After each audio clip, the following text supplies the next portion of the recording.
안녕하세요. 법문을 읽어주는 법주리입니다.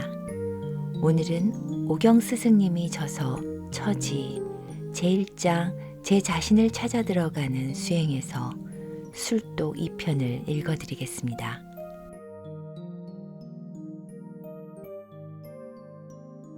제 꼬락서니도 모르고 습관처럼 해대는 저울질로 각을 늘 앞세워야만 했다.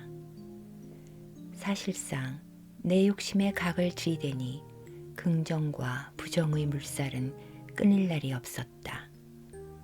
이런 상태가 지속되다 보니 어떠한 것도 바르게 들어올 턱이 있나, 얼마만큼 바닥을 쳐야 주는 만큼 받아먹을 것인가, 이미 먹어버린 아르마리식을 언제 놓느냐에 따라 탁해진 혈색이 맑아질 것이라고 했는데 말이다. 이러한 사실을 깨우칠 때까지 부정적인 화두만 집어들었던 모양이다. 행의 조건에 있어서 사랑은 어떠한 조건이나 분별을 가져서는 안 된다라는 내식에 묻혀 있었으니, 그럼으로써 티 없이 행해라는 가르침과 분별 없이 행하여 어려워졌다. 그럼으로써 티 없이 행하라는 가르침과 분별 없이 행하여 어려워졌다는 법문에서 막히고 말았다. 티 없이 행하는 사랑 앞에서 어찌 분별과 조건을 내세울 수 있단 말인가. 곧 이은 법문은 행이 바르지 못해 어려워진 것이다 였는데, 이는 더욱더 납득이 안 갔다. 티 없이 행하는 사랑의 행위란 상대에게 바르게 살 수 있도록 냉철한 분별로 덕되게 행하라는 소리였는데, 내식에 묶여서 그만 바로 들을 수 없었던 것이다. 그들은 착하게만 살았지 바르게 살지 않아 어려워졌다는 사실을 알고 있기나 하더냐. 부정은 부정을 낳고 말았다. 긍정적으로 이 법문의 깊이를 헤아렸어야 하는데 헤아리지 못해 불찰을 낳았던 것이다. 사실 욕심이 없으면 그 무엇을 이루기란 힘들다. 욕심으로부터 제 뜻을 이루려 드는 것이니, 그 욕심으로 인해 뜻을 이루었다면 그 다음에 어떻게 할 것인가에 대한 원이 서 있어야만 한다는 것이다.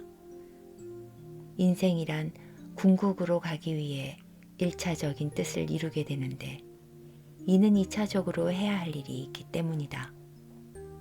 그러나 다들 1차적인 방편에만 머물러 있다가 어려워졌다는 사실을 간과해서는 안 된다. 2차의 대안이 마련되어 있어야 1차적인 뜻을 안정적으로 이루어 나갈 수 있다는 소리다. 문제는 2차적 대안이 무엇인지 모르다 보니 1차에서 헤매다가 떨어진다는 사실에 있어서 중요한 사항은 욕심과 원이라는 상관관계를 이해하지 못해 2차의 대안을 마련하지 못하고 있기 때문이다. 진정한 의미의 상생을 모르고서는 냉철한 분별력이 있을 리 만무다. 분별과 본능의 차이를 깨우쳐야 진정한 상생의 깊이를 바로 볼 수 있다. 인간과 동물의 차이는 마음이 있고 없음이니라. 지혜의 셈인 마음 에너지를 지닌 인간은 절대 분별의 삶을 살아가야 하는 반면에, 마음 에너지가 없는 동물은 본능으로 살아가고 있다는 소리다.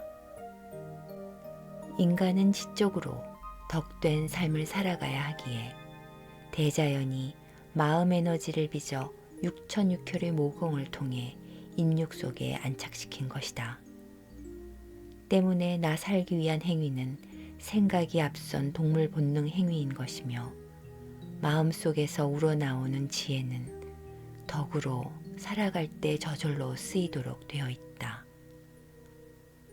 동물은 육의 지탱을 위해 육식을 입으로만 먹고 인간은 정신의 지탱을 위해 눈과 귀로 지식을 먹고 인육의 지탱을 위해서는 입으로 육식을 먹는다.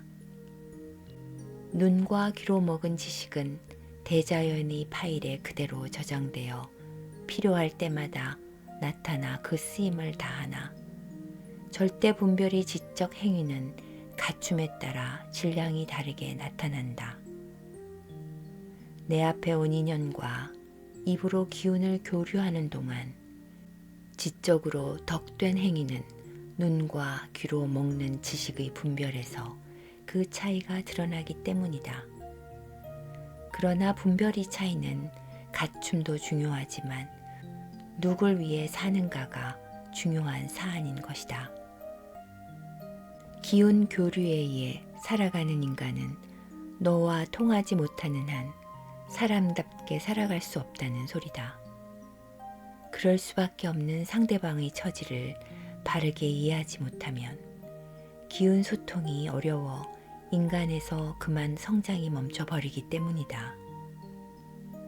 본능은 동물 육이 살아가기 위한 힘의 논리 앞에서만 성립되고 분별은 너와의 사랑을 위한 것이다. 너 위에 살아가는 것이 인생이라 냉철한 분별력이 뒤따르지 않으면 바르게 살아갈 수 없다는 소리다.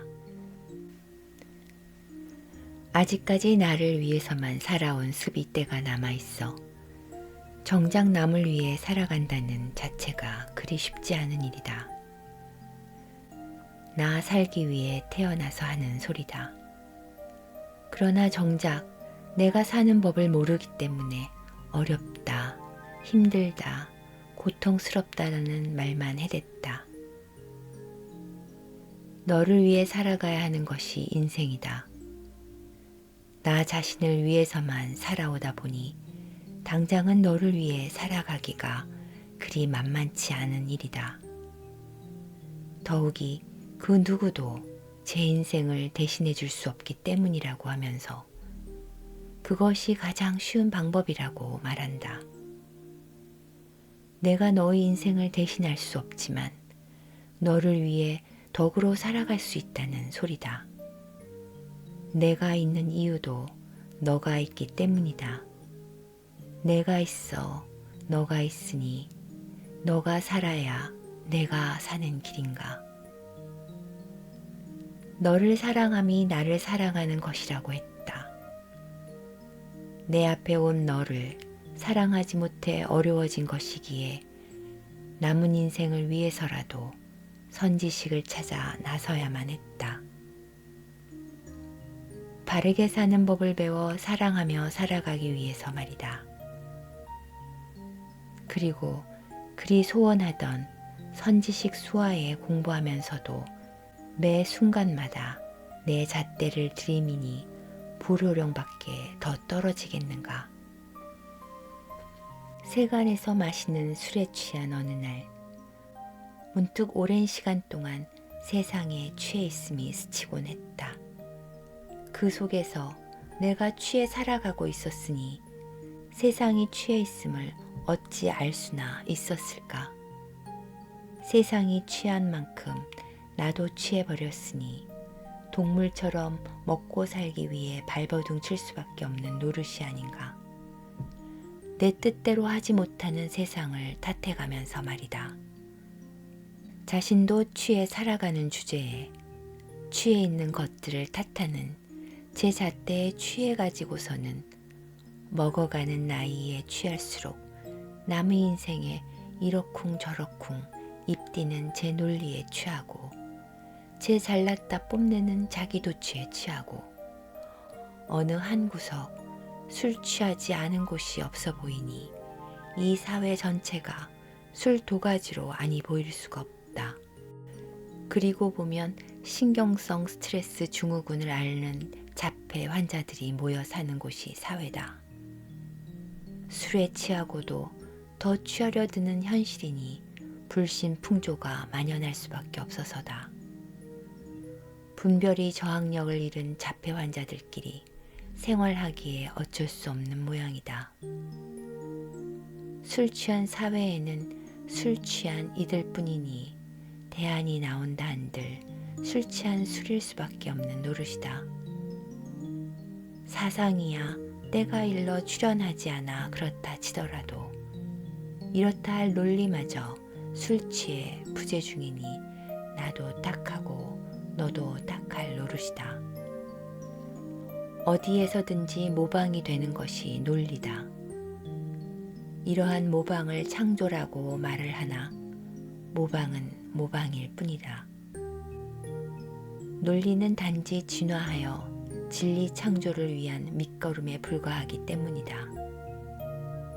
따라서 논리는 논리이기에 논리일 뿐이라고 말하는 것이고 한편으로는 진리가 무엇인지를 모르기에 논리를 가지고 진리라고 말한다.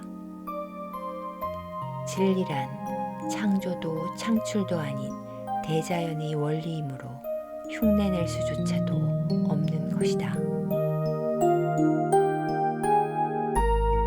다음 편에는 자신을 찾아 들어가는 수행 중 조율 1편을 읽어드리겠습니다. 안녕히 계세요.